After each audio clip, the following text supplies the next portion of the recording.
Hi,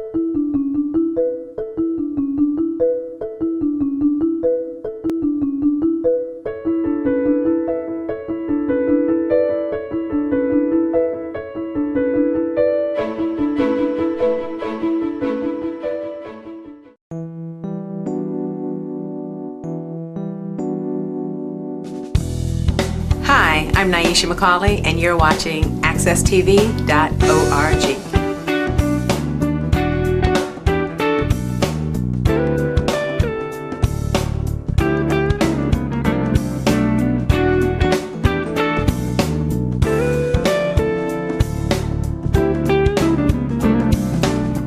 Good morning and welcome to the challenge. As always, first and foremost, I'd like to thank God for another opportunity and thank you, the viewers, for tuning in. Extremely excited this morning about today's guest, a young man who is interested in Congress at a time when so many of us have lost confidence in government. We find this young man with a zest and a zeal for public service. I think you will be impressed, as I have been, with this young man's interest, his ambition and aspiration. His name is John Phillips. John, welcome to the challenge. Thank you very much. Alrighty. It's good to be here. Good to have you. John, we're excited always when we see young men like you who are interested in public office.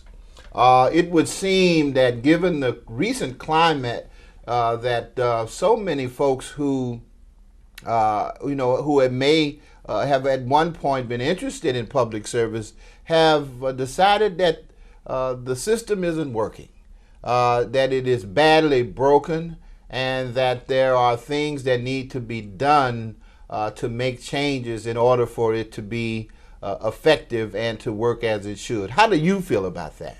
Well, first, thank you, Russell, for having me on this morning.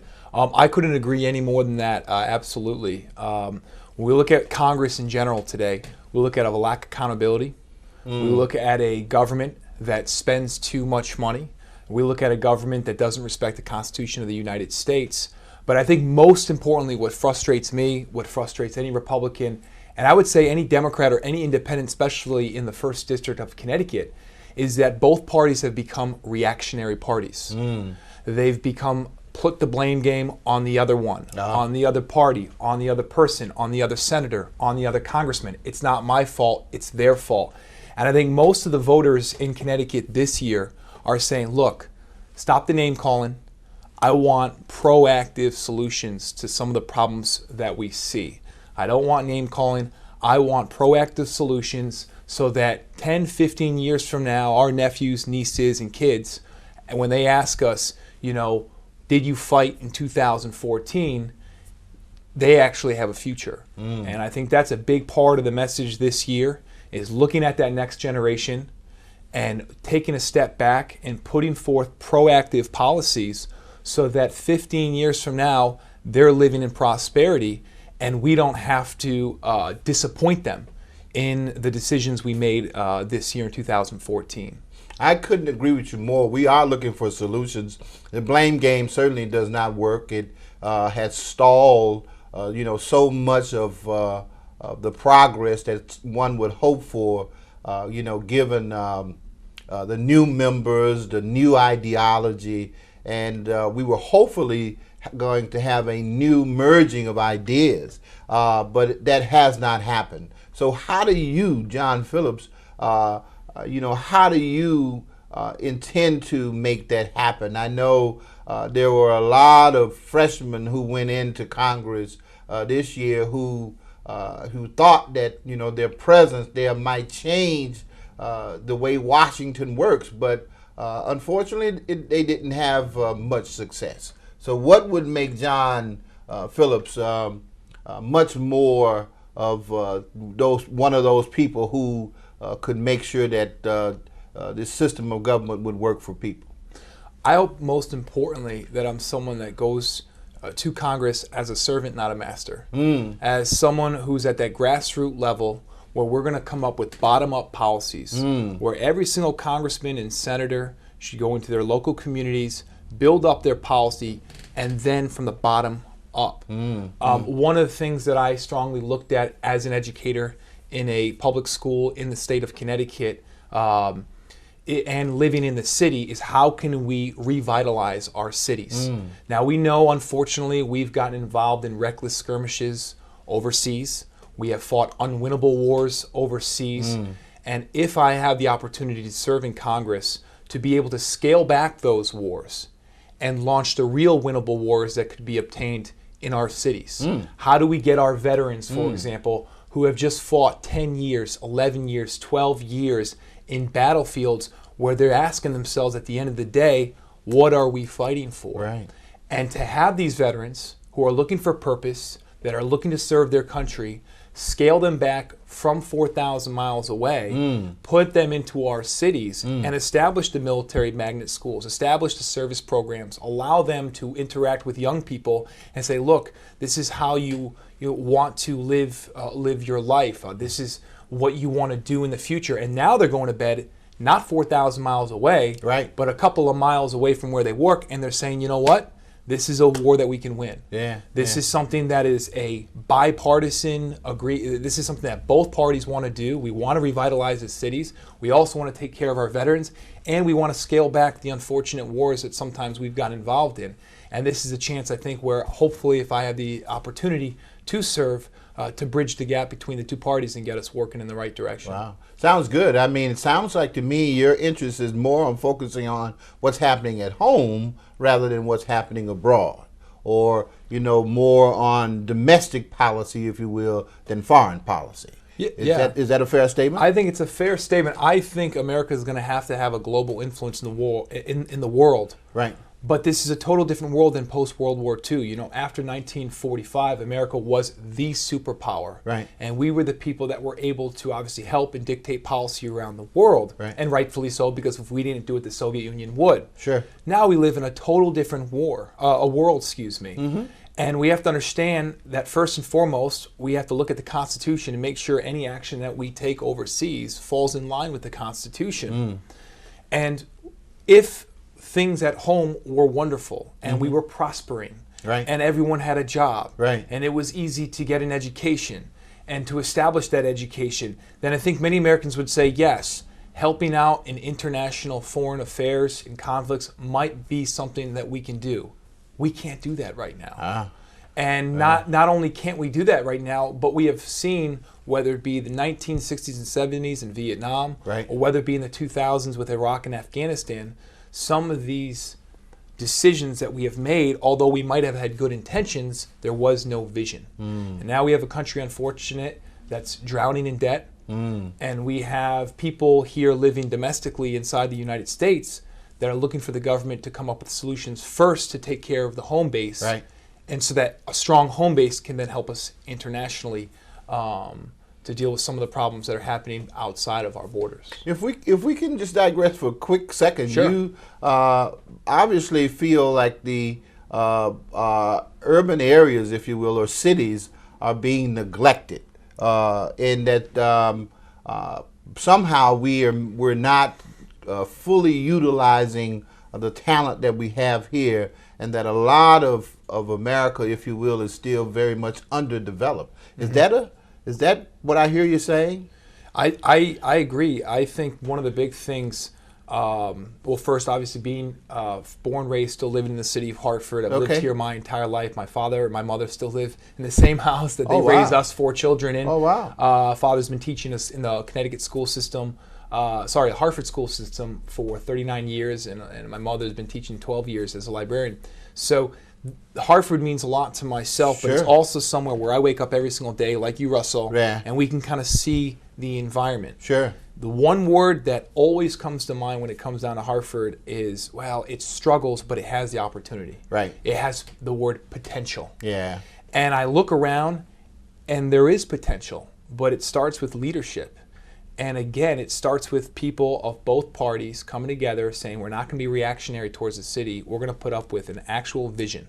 And when I mean vision, I don't just mean 1 year. Right. I mean, here's our 10-year vision. This Sure. is what we want to accomplish by 2 years. This Right. is what we want to accomplish by 4 years. Yeah. We also have a lot of kids, specifically in the suburbs, that came out of college.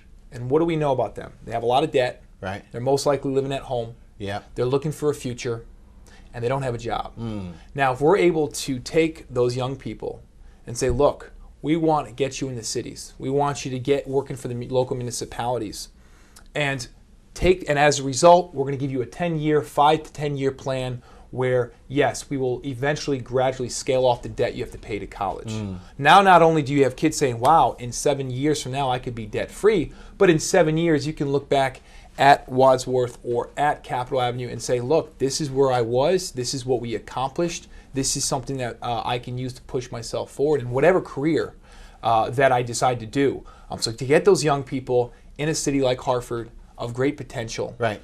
and really put forward that leadership and a long-term plan. From what I've seen so far, maybe it's different, Russell, for you, but I see a lot of Band-Aids. I know the mayor just, for example, launched a budget. And there's some things in there that are excellent. There's some things in there that are questionable. But I am always asking myself, where is the vision? Where are people going to come out here, Right. Republicans, Democrats, and say, this is our vision for Right. the youth. This is where we see America in 10 years. This Yeah. is where we see America in 15 years. Yeah. Because Band-Aids are just not going to work. Yeah. I think that was one of the things that I found most interesting about your presentation, John, was the call for a vision, if you will, and a plan. And I think you're actually right when you say that there hasn't been one articulated, because if there has been one articulated, I certainly haven't had the privilege of hearing it. And I think that a lot of folks are dealing with things that are in place or have been in place for a while, and they're just basically reshuffling the deck. It would seem so, but a 5 or 10-year plan certainly seems to be in order, because I don't think that we're going to get out of the conditions that we're in any short order. But John, I can't help but acknowledge the fact we're grassroots TV here. I'm always concerned about solutions to problems on this particular program, and the problem that I think has impacted us most in Hartford, quite frankly, is poverty. We have, unfortunately, the dubious distinction of being one of the poorest cities in America and one of the wealthiest states per capita in America. How do you explain that? And then, if you have an explanation for it, how do we change that? One of the things that I know you're familiar with, that Dr. Curlin was able to put forward. Dr. Curlin, coming from the Center for Economic and Social Justice, yes. A place that you're becoming more familiar with, Yes. that I have worked with for a number of years. Okay, Dr. Curlin. One of the I like his ideas too, by the way. But Yep. go ahead. And one of the things that he did was, in a conversation with me, outline pretty much a theme for people in the cities to get out of poverty, especially in a place like Connecticut. And that was a pretty much bold statement: own or be owned. Where people inside the cities, going back to vision, going back to hope, going back to opportunity, go to work and understand that we have the ability to own a piece of this company, Sure. rightfully, Yeah. and not have the company own us as employees. And I think one other thing, I think many people in Hartford hopefully can resonate with this, is because we love the word freedom in America. Right. And I do too. Yeah. I like freedom. I Yeah. like liberty. Yeah. The idea Yeah. of a democratic republic government is fantastic. Right. But one thing he mentioned that I thought he was spot on is you can't have just freedom without having justice. You need freedom and justice. They come together as one. Absolutely. So if you're going to fight for freedom in a country, which has all this potential, we also have to look at policy and ask ourselves, what are we doing about justice? Right, What are we right, doing right. about making sure Right. that the people living in Hartford, the Yeah. people living in Weathersfield, Newington, Rocky Yeah. Hill, East Hartford, Weathersfield, we all are doing what's the just thing to do. Right, And so right. you can have freedom, Right. but if you don't have a just society, Right. it's easy for things to become manipulated, Yeah. for people to distort the truth. Right. And unfortunately for us, Right. for us to look at our city and see the poverty that we do. That's something that I think. That you're right. You certainly struck a chord with me as well, because not only does Dr. Curlin talk about justice, he also defines it. Because lots of people hear the term justice and it sounds good, and it basically for most people means equality for everyone across the board. Everybody has equal access. We have equal opportunity. That's a just society, if you will, in theory. But the word justice under Dr. Curlin, if we look further, has been specifically defined. And he talks about, distributive, participatory, and he also talks about accountability. Has three ways or three components of justice.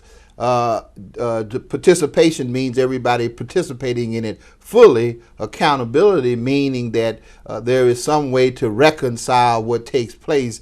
And the distributive aspect of it is us actually, being sharing in the profits, if you will, and the dividends and the success of it. So it's not just justice as a kind of vague and nebulous term, but frankly defined. And I'm quite frankly, I'm impressed that you have taken such an interest in this just third way that Dr. Curlin talks about, because I do think that it is an answer. It is a solution to a lot of the problems, especially the one of poverty that exists here in America. We have to be interested in changing the economic paradigm, and I think that actually deserves further discussion by you and any other candidate, if you will, whether it be for Congress or at the local level or whatever the case may be. John, we've been on the air for a while now. I don't know if you've got some parting words for us. I really want to thank you for taking the time and coming in and being a part of the show this morning. But what would you leave us with at this point? I know you're a candidate for Congress in the first district, and I know it's a very ambitious goal, very bold goal, very, to me, I think very doable goal at this point, because I think that Congress needs the kind of vitality that you have. I think it has, you have a servant's heart. Based upon what I've seen so far, your commitment to Hartford and to this city, I think we will see more and more of as time progresses. Your family and you obviously have made that decision, and quite frankly, I'm honored that you had, you thought enough of us to come on this morning. Thank you, Russell. Final, parting words is 5 to 10 years from now, I strongly believe that our students, my 5 nephews and 2 nieces, are going to ask me a serious question, and that is, in 2014, did you put up a fight for my future? Right. Did you put up a fight to take back my finances, or did you drown us in debt? Did you scale back the unwinnable wars overseas and start the real winnable wars in our cities? And most importantly, did you fight to preserve and protect the Constitution of the United States, the right to privacy, the right for states to dictate policy, not a federal bureaucrat to tell them exactly what to do all the time, every time? And I believe most importantly, to end with your audience here, is that freedom's an important thing. Freedom is essential. But without justice, without a system where you're able to participate, hold people accountable, and move forward in a proactive way, rather than create a reactionary atmosphere that contaminates not just Washington, D.C., but unfortunately the United States of America as a whole, this is something that I'd like to put forward. This is my vision, and so I hope I can continue to get to know you, Russell, continue to get to know your audience, something that I believe in very, very strongly, and it would be great to represent and serve the 1st District of Connecticut. You've heard it from John Phillips this morning, ladies and gentlemen. Young man who seems to me have more than ideology, but has the courage and the conviction to step out on it. I believe in him. He believes in himself. I certainly wish you well, John. During this this kind of work is certainly very, very noble. but it's very difficult work, obviously, given what we have to deal with in today's political climate. I want to thank you for tuning in to the challenge this morning. I think we've taken up enough of your time. So remember, always be blessed.